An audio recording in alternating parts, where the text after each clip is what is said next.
Hello, I am Claudia Mills, and I am one of the contributors to this wonderful new book, Philosophy for Girls, An Invitation to the Life of Thought. So I was thrilled to be asked to take part in this collection because I've been in this profession as philosopher long enough to see how badly we need more female voices.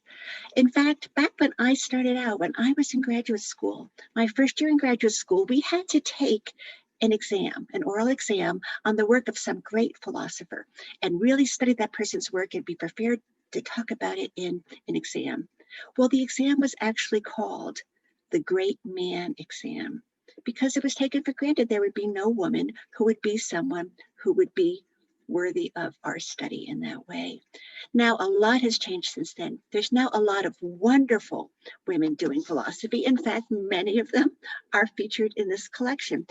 But we need more. And here's why we need more, because philosophy grows so much out of a person's own perspectives, a person's background, a person's experiences, everything that has shaped that person to be who that person is.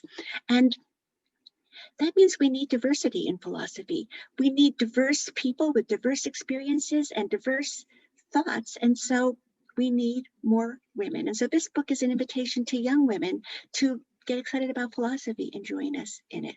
Now, my own chapter in the book is on pride. And I chose to write on pride because pride is philosophically puzzling, because it's appears both on lists of virtues. Aristotle mentions pride as a virtue, but also on lists of vices. In fact, the Catholic Church has it on the list of the 7 deadly sins. So is pride something that is a wonderful fact about somebody's character, that the person has pride in herself, or is it negative? And so that is the impetus for my chapter, but it grows out of earlier work that I did, because I often start with a puzzle, but often a puzzle that comes from my own life. And this one came from my own life. I had a friend who bragged a lot. She bragged about herself, but mainly about her kids.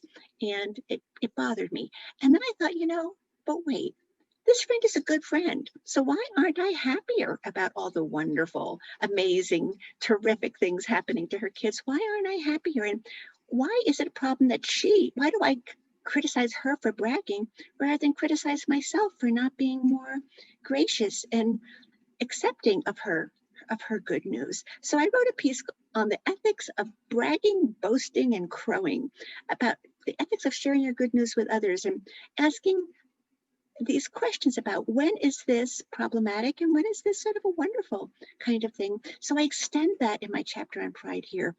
And here my jumping off point is not my own life and my best friend who bragged too much, but the wonderful novel Jane Eyre by Charlotte Bronte, which gives a remarkable portrait of pride as a good thing.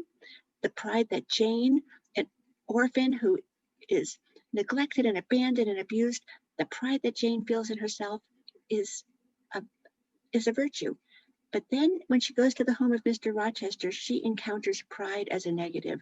The haughtiness, the conceit, the arrogance, the disdain that come from the high self-opinion that some of the people she meets there hold of themselves.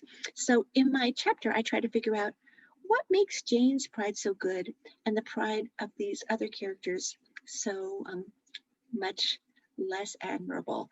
And it turns out to be harder to answer that question than you might think.